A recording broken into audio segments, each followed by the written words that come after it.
Good evening. Hello, Rabbi. How are you? Baruch Hashem, thank God.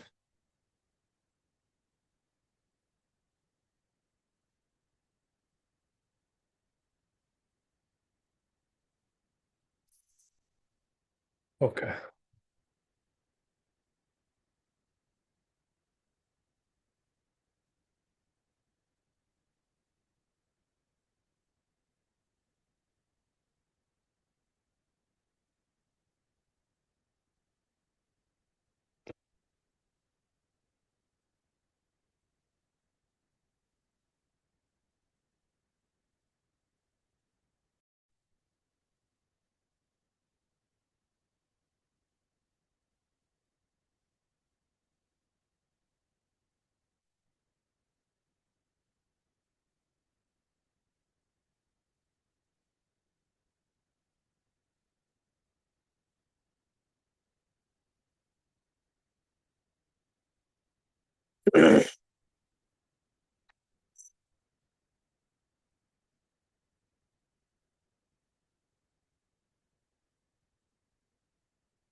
So, as we were discussing yesterday, right, to conclude this whole thing, to wrap it up, so now you're telling me that there is some kind of an air source coming in there into the oven? It's not, I mean, it's not a vacuum in there, so it's not like sealed so that there's no air. I mean, in order for the flame to continue to burn, there has to be some air, and then there has to be a fuel source, right? So a gas um, oven puts out the gas and the flame, and but it's not airtight. I mean, when you were talking like, is it airtight? No. So I did a little bit of digging, and it does look like, opening the oven really doesn't do anything other than let heat escape, which causes like you said, the thermostat to kick in and, give it a little bit more gas or whatever. But it's not the air itself does not cause the flame to increase, it looks like. How do you say that? Because there's already air in there. You're not introducing, even if you're introducing more air, it's not going to change the way it burns. Right, but where is it coming from, this air? The atmosphere. Because the oven's not airtight. It's just coming through the crevices? Is that what you're saying? Yeah, I mean, just like, you've got a closed window, but you still get air, into your apartment. Uh-huh. Okay, that's very interesting. So, but you were telling me yesterday that you do see the flame going up, but that's because of the thermostat. That's because of the thermostat, yeah. How long does that take for the flame to go up? I mean, it's not it happens pretty quickly, but I would think that it's the same thing as if, like, if you open your refrigerator, right? And the Yeah. compressor is on, or if you open the front door in the wintertime and your heat turns on. It's not that you intended to turn the heat up, it's just the cold air caused the thermostat to detect a change in temperature, and the way heaters work, or the way ovens work, or the way refrigerators work is to give it a little more power. All right, so I don't know what to tell you because I still don't understand, how the oven can run for 2, 3 hours, having enough oxygen in there. Right. There's continuous gas going to it, right? If you turn off the gas, you cut the gas, you're going to cut the flame, right? It'll Sure. eventually burn out, because you need a fuel source. That's the fuel part of it, right? So it's not the oxygen's the oven's not airtight, so the air that's in your kitchen will circulate through the oven, to some degree, enough to keep the flame going. Yeah, but that's enough, just the fact that it's not, hermetically sealed. Yeah, yeah.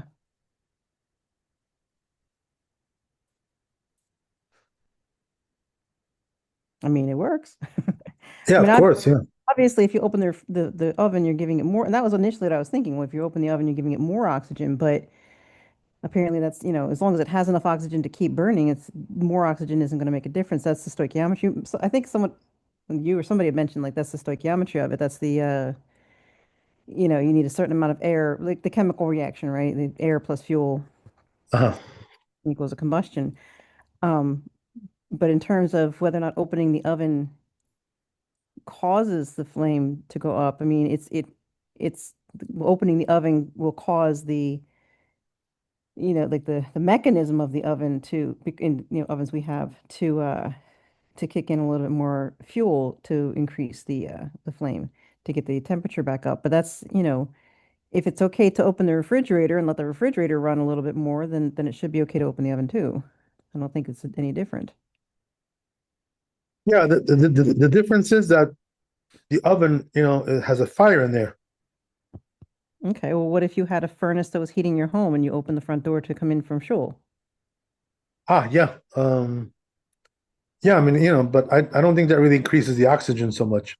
It's not about the oxygen. The temperature when you open the front door, your thermostat detects a decrease in temperature, and so it kicks in, more fuel to the furnace.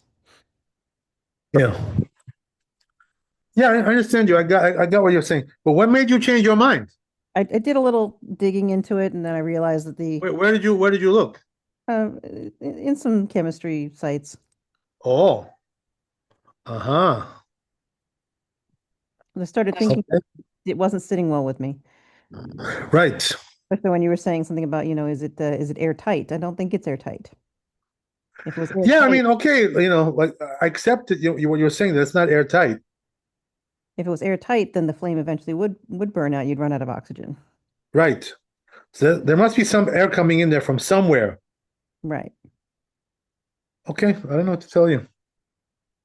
I'm So not. then, if that's the case, Right. that would mean that you could open the door of the oven to take food out. Yeah, I mean that would make sense to me, and because our ovens are different from the ovens that they had, I think at the time that they were, ruling on this, we Yeah. didn't. I don't know if they had like an Orno or something like that where it was sealed or whatever, but Yeah. um, where the air going over it did, change Yeah. the fire burned or whatever. Um, I forgot what I was gonna say. Okay, Oh, but bottom line is like this, right? Does the flame enlarge at all when you open the door? if it enlarges, I think based on what I'm reading that it's because the thermostat tells the oven to give it more gas or And whatever. that's something else, right? I'm not talking about that. I'm just talking, does the air make it enlarge? I don't that's what I'm saying. I don't think so. I don't think Yeah. more air is going to change the flame. Um, Yeah, as I told you, I don't really see this happening, in ovens. do you see the flame at all in your oven though? You see it like through a couple of little holes. You know what I mean? If you look carefully, Mhm. there's holes there, and you can see it through the holes. But also, I mean, I will say that in a gas oven, and again, I know we do things differently than the time of the sages, but Yeah.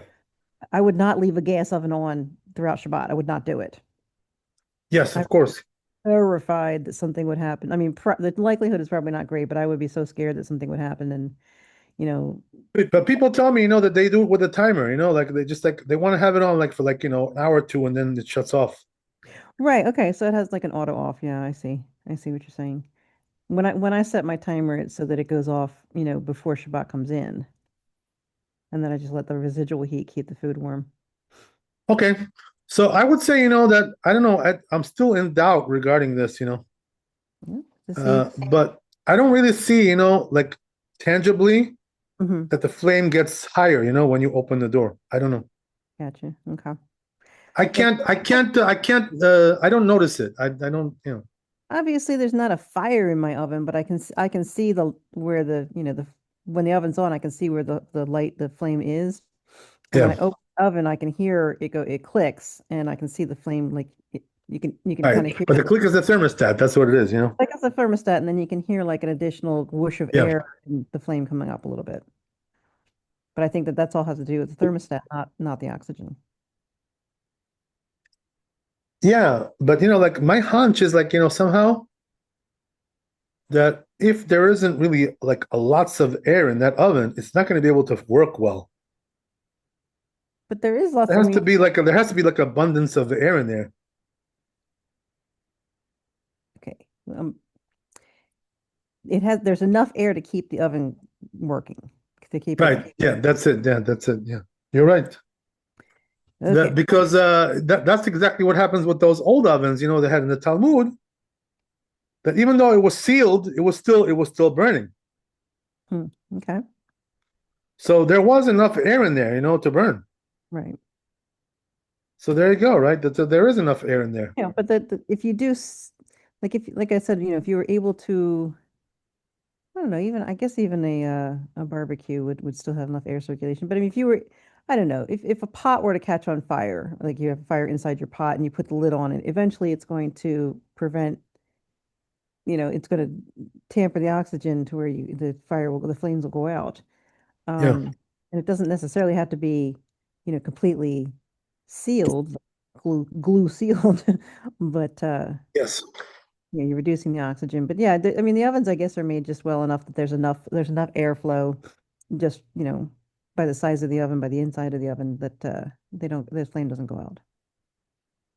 So I'm no you know what expert, it but is also, there's another factor that we have to calculate it inside this equation. You know what it is? what's that? That the fuel, which is gas, is not the same as the fuel which is coal. Okay. So what do I mean to say? The gas burns very easily. It's very easily combustible. So the gas, not just that, the gas is continuous, right? If you got it hooked up to a gas line, it's continuous. Okay, so what I'm saying is like this, right? That if there wasn't enough air in there, right? So then you would have like a smell of gas. So there's enough air in there that all the gas is being burnt. You see what I'm saying? Yeah. So without having to get into how a So therm if that's the case, right, what I'm trying to say is if that's the case, then by opening it, it doesn't really do anything because you're still burning the same amount of gas. Right, right. So yeah, that's the point of your fuel, your hydrocarbon fuel plus the oxygen gives you a combustion reaction. Um, but your appliance will only allow so much fuel through based on how much it needs to maintain that temperature. That's what a thermocouple does. If it exceeds Yeah. that, the thermocouple will shut everything off. It's sort of a fail safe. Uh, yeah, okay. So I don't know. I'm not 100% sure, but for me, it's still sort of a doubt, but Well, so I can't. common sense says don't Yeah. don't use a gas oven on Shabbat. But yeah, I mean, if there's more to learn about this, I mean, I'll be happy to try and find you some sources. Yeah. Okay, thanks anyway. So, yeah, I guess, what can I tell you? I'm not 100% sure You either way, but yeah. you can tell me what the Shulchan Aruch say because I think that's where we left off. Right. So, when it comes to Shulchan Aruch, it's talking about, coals, right? Which is different. It's a different thing. Right, because coals don't Yeah. once you whatever you put I don't know a gram of coal or 20 grams of coal in there or whatever it is, it's going to burn until there's no coal left. But in a gas situation, the gas is going to keep coming as long as you want more heat. Right. All right. So anyway, that's an interesting thing. So yeah, I'm gonna have to look into it a little bit more. Tarikh Iyun, as they say. See what we can scrounge up there with this thing. But I'm not 100% convinced, that the flame does increase because when you open the door, like automatically, like immediately. Yeah, I Either way. think contrary to what I said yesterday, I think I would agree with you. All right, that's interesting, fascinating. Okay, so anyway, we're done with this chapter. I guess we realized the potential as much as we can. Did we finish Shulchan Aruch? Yes, we did. I Oh, think. we Yeah, were we did finish everything. Yeah, yeah. you went back to it and then you just finished it. Okay. Let me check, just make sure. Just to make sure.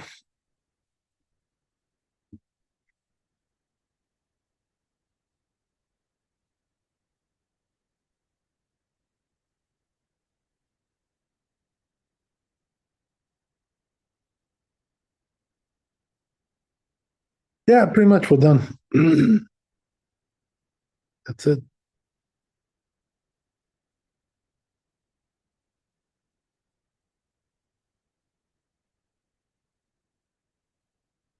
Okay, so I guess we'll go on. Next chapter, which is Reish Samech.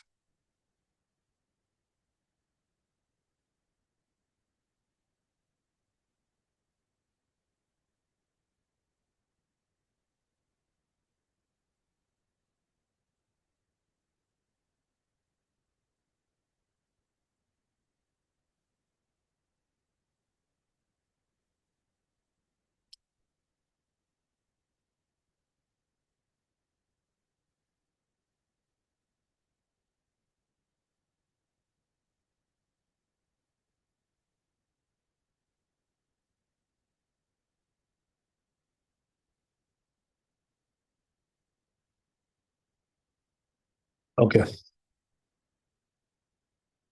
Yeah, this is a little bit more simple, this chapter. A little bit more straightforward.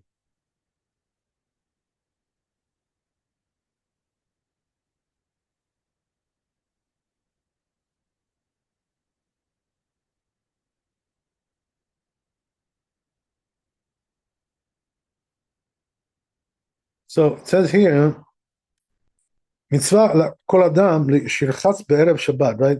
So there's a mitzvah upon everybody, right, to bathe before Shabbat.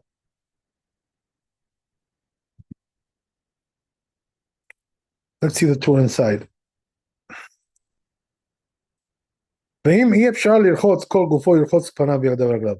Says if you cannot take a whole shower, in other words, the whole body, at least do the feet and the hands and the face.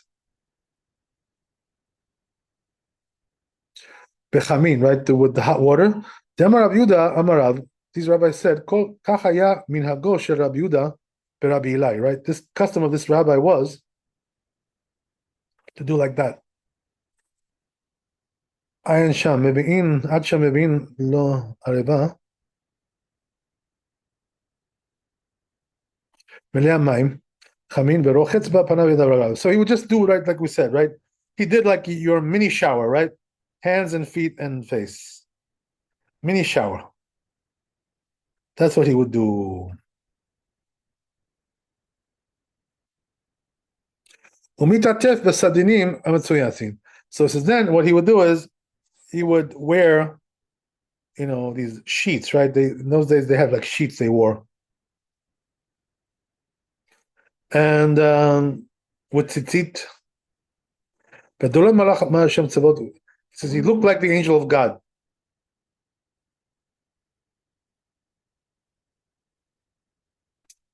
כשיהיה קרוב לסדינים מצויצים, קרוב לחשיכה, ישאל לאנשי ביתו.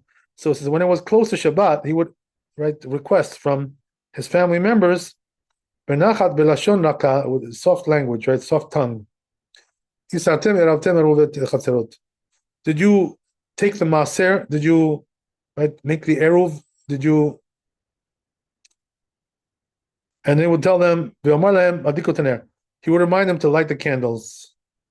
These are the three things that you're supposed to remind your family before Shabbat.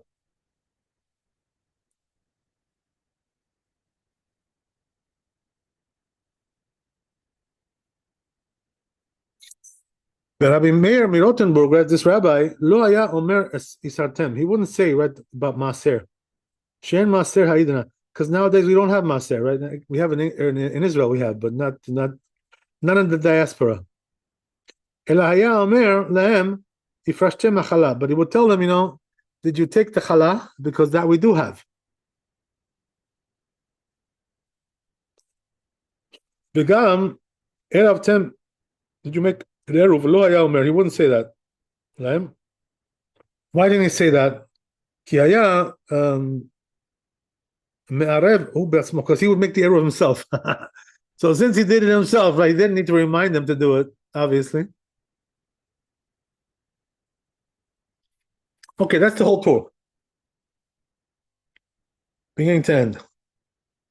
So let's go to Bet Yosef.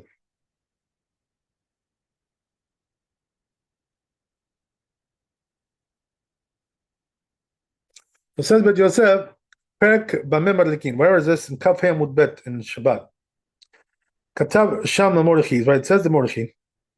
The Mashma B'Gemara, the Gemara implies Shemitzvah Gam ken lachuf harosh b'erev Shabbat. There's also mitzvah to shampoo the hair, to write that also. Right, that's what it says also in this rabbi. The he brought a source, from several places. Katuv b'cholbo, it says in the kolbo, oh, so another thing he says is right that make sure to cut your nails. B'chol Erev Shabbat, right? Every Erev Shabbat. So there's also another book that has that. So these are things, right, that we do before Shabbat, to be bodily, right, prepared, groomed for Shabbat. Okay, that's great. So what else we got? Okay, let's go to Shulchan Aruch. Aleph. So says Shulchan Aruch, mitzvah lirchotz, right? Kol gufo. It's a mitzvah to bathe your whole body. So the way it is over here is like this, right? That Shulchan Aruch seems to be saying you can just do the face and right the feet and the hands. So he paskins like the other opinion, right, that we saw there, that was enough to do, like Rabbi Barilai. But the Rama sticks in the whole body, in other words, he sticks in that part too. So at least you should do that much, right? And then also, right, then we have the issue of doing shampoo, right? Washing your head. And to do the nails, right? To cut the nails. So this is the basic grooming, that we need for Shabbat, right? So if you do a shower on the full body, right, nothing better than that, right? But it seems like the Shulchan Aruch doesn't require that, lechatchila. You can get away with doing less than that, as we said. But now the custom is to do the whole body, right? And probably the reason is because, first of all, the Rama puts it in there, but secondly, the reason is because it's easy to do it today, because we have the showers. So it's no big deal, like I was gonna say back in their time they probably didn't shower every week. It seems like they bathe like once a week, something like that. Which, by the way, was a custom, in many countries, to do once a week. Even in America, like a while ago, they used to like bathe one time a week.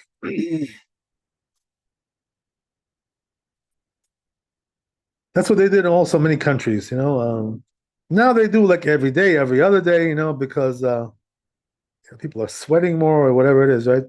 More sensitive about it. But anyway, bottom line, right, is that at least you got to do the minimum here, at least that much. And taking a shower, right, is you get a bonus, right? if you do that much.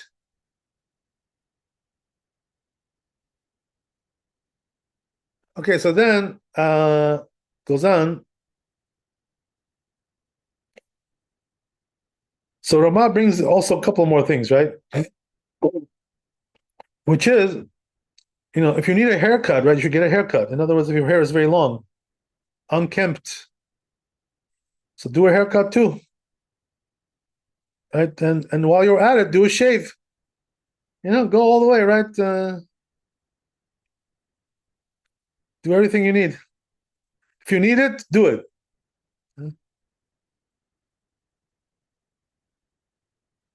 Look what it says, right? Wow. So he brings here, right? We didn't see this in Bet Yosef, but he says if you are cutting your nails, don't do it like in the normal, order.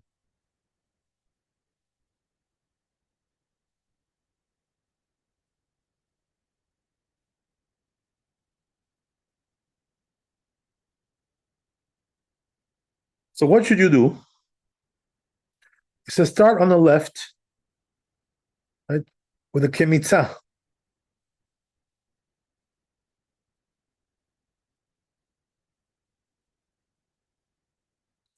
What is a kemitza? That's the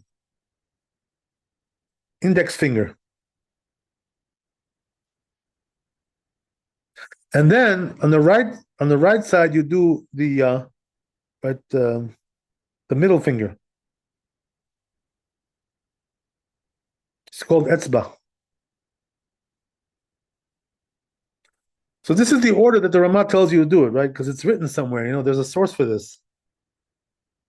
The siman leze the behaga bismolo v'da'aga b'miyamin.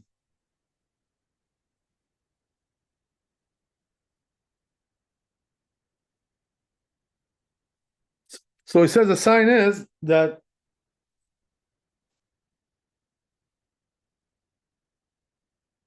you do the index finger on the left, right, and then the middle finger on the right.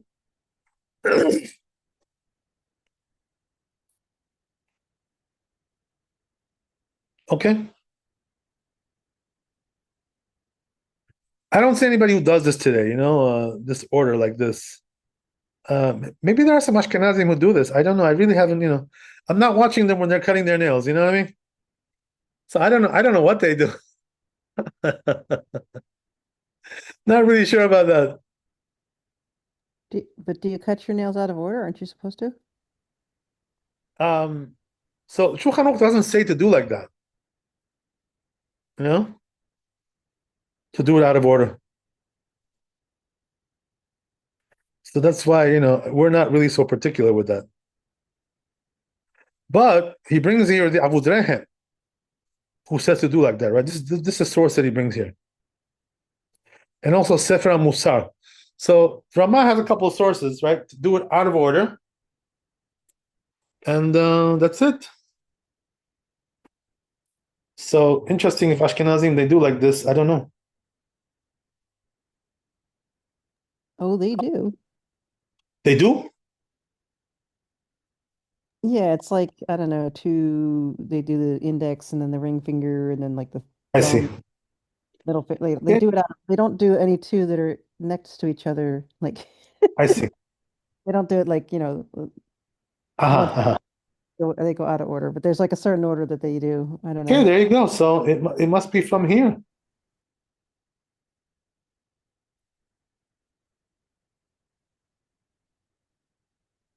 Okay, whatever. So, but it seems like the Ramah is only particular about those two, you know, sequences, right? That's it. But besides that, you know, pretty much it seems like you can do what you want. You know what I mean? Yeah, I don't know the rationale behind it, but apparently like you don't cut one like one that's next to the like if you cut your I don't know, whatever. They have a thing, but like Yeah. you don't cut the next one next to it. You jump over to another finger. Okay, that's interesting. I know, I mean, I hate to laugh because I mean, I'm sure there's a rationale behind it. I just don't know what it is. Okay, so let's see the Mishnah Berurah, what he says. Let's see what he says.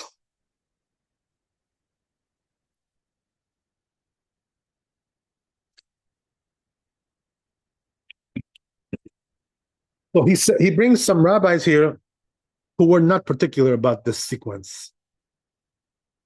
The Kakatav al-Ari, right, says also the Arizal, you know, apparently, right? He was not particular. So it's not a Kabbalistic thing, apparently. Kol makom, yesh lizaher lechatchila. But he says, lechatchila, you know, try to do it like that, he says.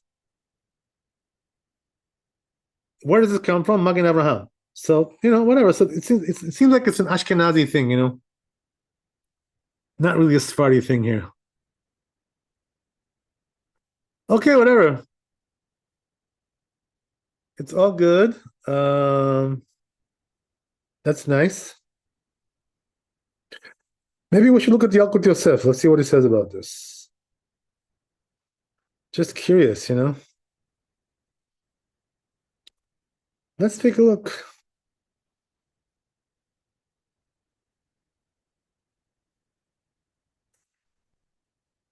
Oh, we got nothing to lose.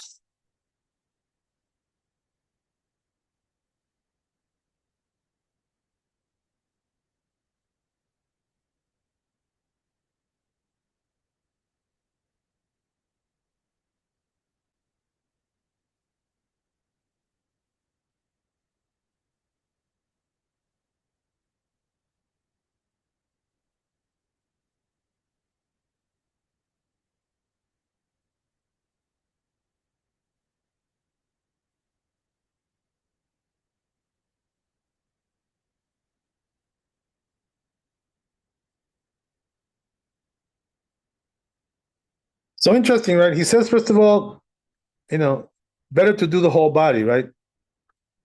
So he does bring that in. And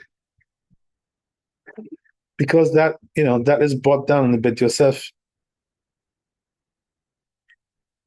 the Gemara.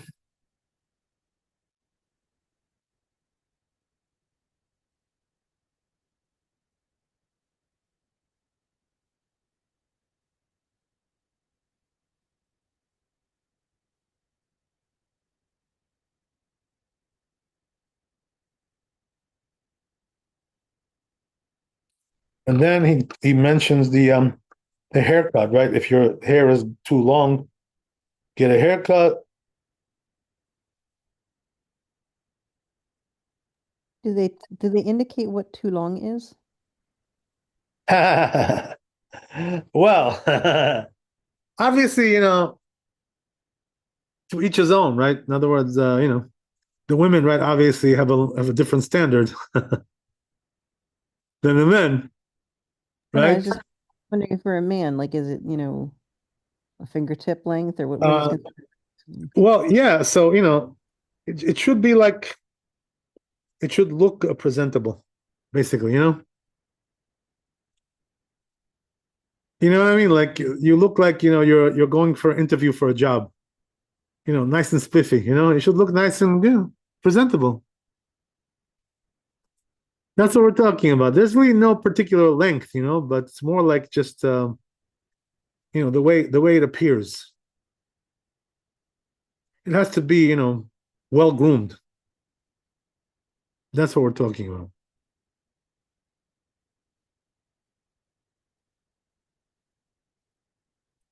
So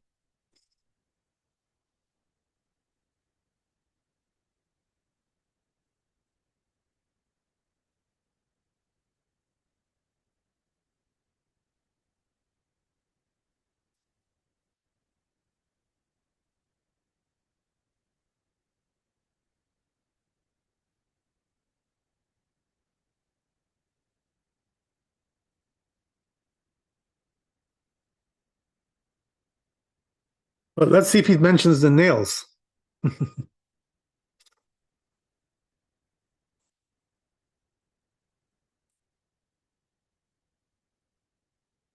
Here it is. Okay.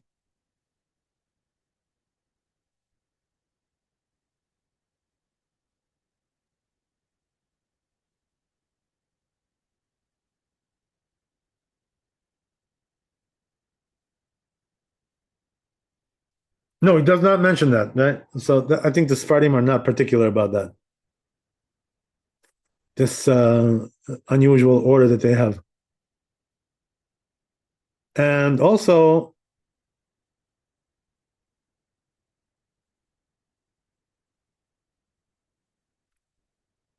he mentions another thing, right? Which is, important to know that you shouldn't throw the nails, on the ground, right? That's considered to be dangerous to do that. So therefore, what you should do is, like store them away somewhere, flush them down the toilet, whatever. Can you throw them in the trash can?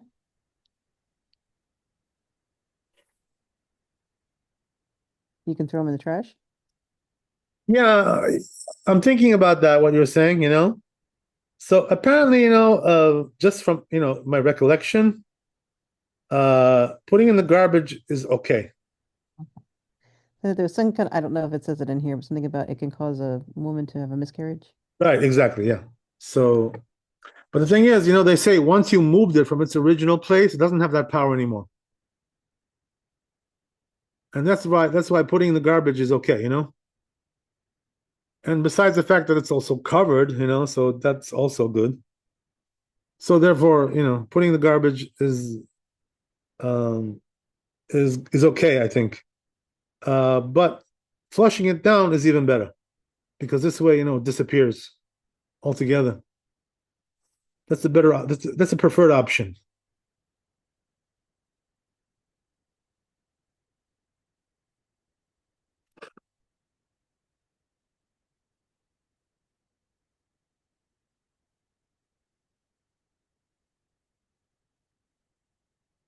Mara says, by the way, that the Hasidim, right, the people who are very pious, what they do, is they don't even throw it away. What they do is they burn them. So what does that mean? You're totally like destroying it. Like that shouldn't be in the world. That's like the highest level, of piety when it comes to this issue. So there's different levels, But what you don't want to do is like leave it on the floor, right? Because then anybody can just pass over it, and that can be dangerous. So therefore, this is the worst thing you can do.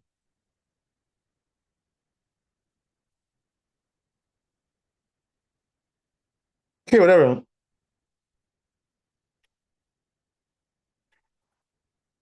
So I guess we'll go back to the tour Bet Yosef.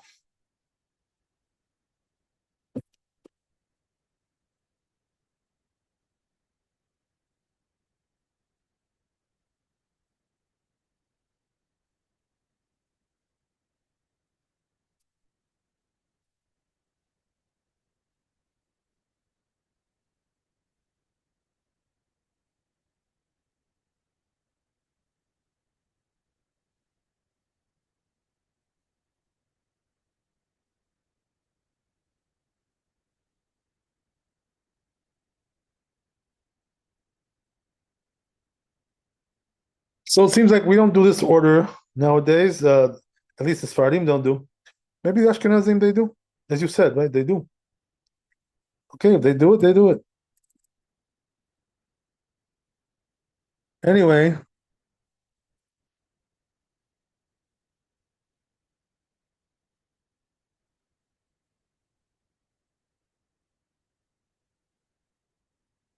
let's go to bed.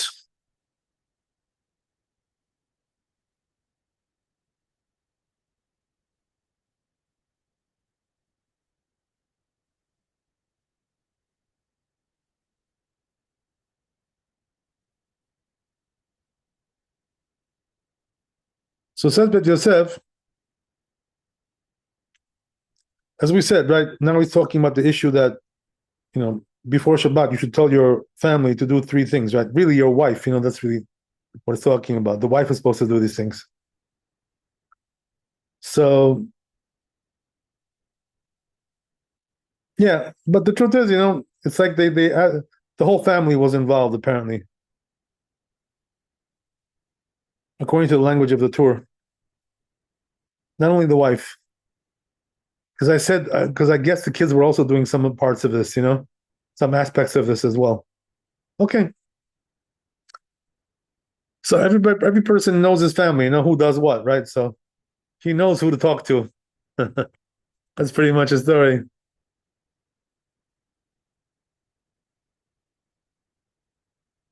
Okay, so says the Bit Yosef here, he brings a source, Mishnah Sham, it's a Mishnah there, Lamed Dal Amud Aleph, Shlosha Dvarim Tzarich Adam Leomar Lebetoch Beto. Person has to say three things, to his family. Erev Shabbat. Im Chashecha, when it's getting dark. Isarten, Eravten, Hadikoteneh. What does that mean? Do Maser, do Eruv, and light the candles. So here, right, in America, we don't do Maser, we don't do Eruv. So the only thing we're going to mention is just the candles, right? That's it.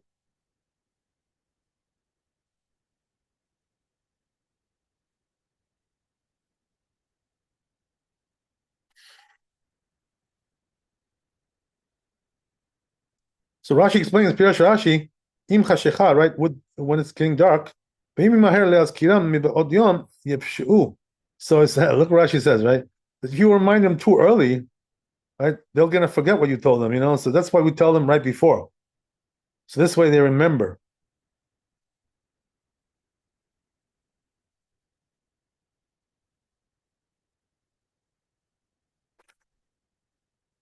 They're gonna say, right? There's still time, we don't have to do it now. And then he says, you have to tell them in a gentle voice, right? גם זה שם, מימרא דרבא ברב הונא, ותמא כי הכי דלקבלין הוא מיניה, right? So, right, tells you to say it with a gentle voice. Why? Because they're more likely to accept your words if you say it gently. But if you yell at them, they're just gonna get annoyed, and not listen to you. So I think we've all experienced that once or twice in our lives. When you yell at somebody, right, it's very counterproductive. So you don't want to do that. It's not a good idea. You're just making them more rebellious, more stubborn. So who needs that?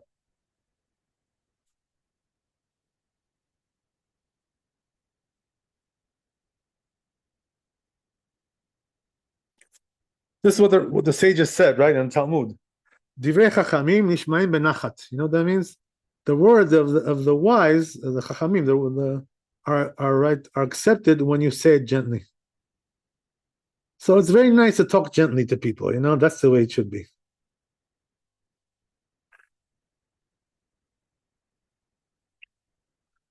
Okay, great. What else we got? That's it. Okay, Shulchan Aruch, here we go.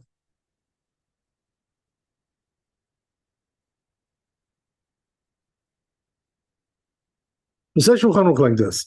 Kishayu samuch lechashecha, right? Once it's like, close to being dark. So as we said, right, when they use this language, right, the sages, samuch, close to being, that means it's a half hour before.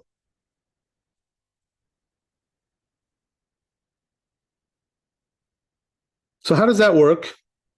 You want to tell them, right, half hour before the sunset. So this way they can remember to light the candles, right, 20 minutes before, which is the best way to do it. The Ashkenazim, they do 18, right? But we do 20, the Sephardim. Okay, it's all good. Not too far apart. Very close, right? 18, 20, it's almost the same. Anyway, so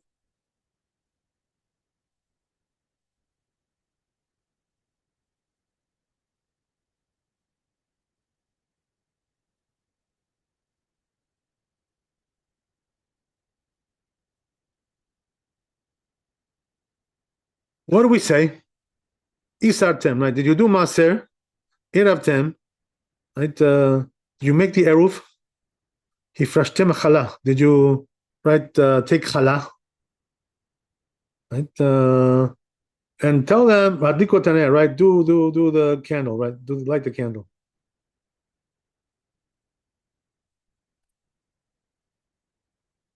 So this halal business, right? It's really not mentioned in the Talmud, but we saw in the Bet Yosef, right, that if you don't do maaser, so then you put challah instead. That becomes your go-to, right? When there's no maaser. Because challah is also a form of maaser, basically, right? It's a tithe, So it's the same concept, basically.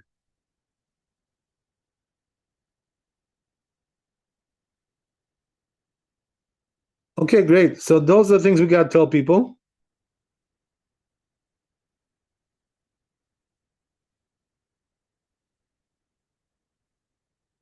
So says the Ramat, right? Place when they don't do maaser, meaning what? Outside of Israel, right? And tzarich lomar isartem. So we don't have to say that, right? Don't remind them things which are not relevant, right? That's not the point. Tell them things which are relevant. That's always the idea. Okay, great. So what else can we say here?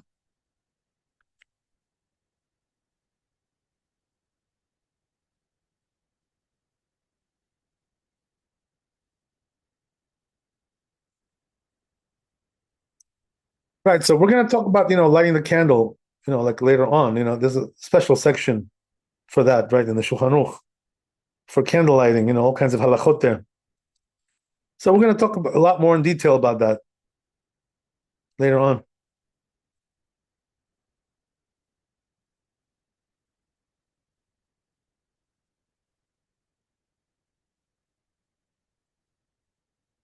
But just to like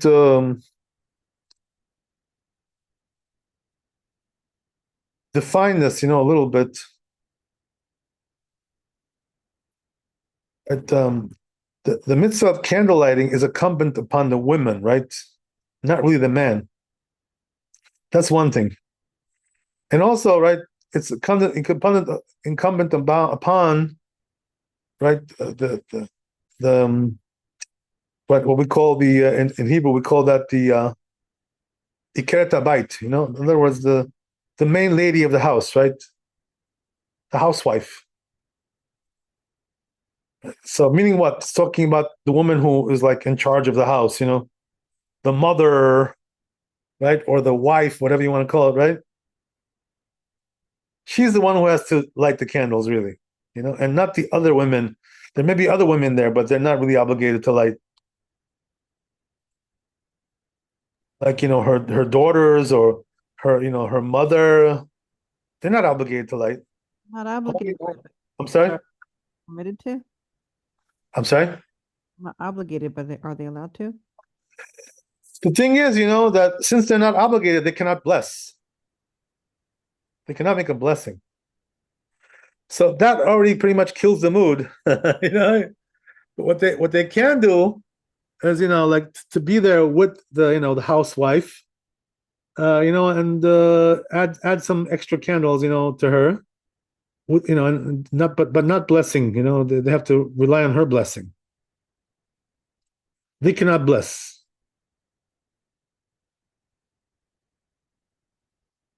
But by the Ashkenazim, by the way, the daughters do light candles, and the reason why they do that is to train them, for the mitzvah, something like that. They when I went to have a Shabbat at a friend of mine's house, she was like, "Oh, I'll set up candles for you to light too." It's like she was going to let me light candles at Right, her house. It's not my custom. right. You can light, as I said, right, but you cannot bless really. That's the thing. Right? So the way it should be is, she lights first, right, and she blesses, and you can add more afterwards, without a blessing. That will be the way to do it. But as you said, right, it's not really our custom, so it's not really necessary. Okay, fantastic. So that's great. So I guess we'll stop there, Bezat Hashem. We'll continue in the next chapter, right? We're done with this chapter. Next time we'll do Reish Samech Aleph. Thanks for coming. Be blessed with wealth and health and happiness. Chazak u'baruch, Leila Tov, and we'll see you tomorrow, Bezat Hashem. Thank you, Rabbi. All the best. God bless.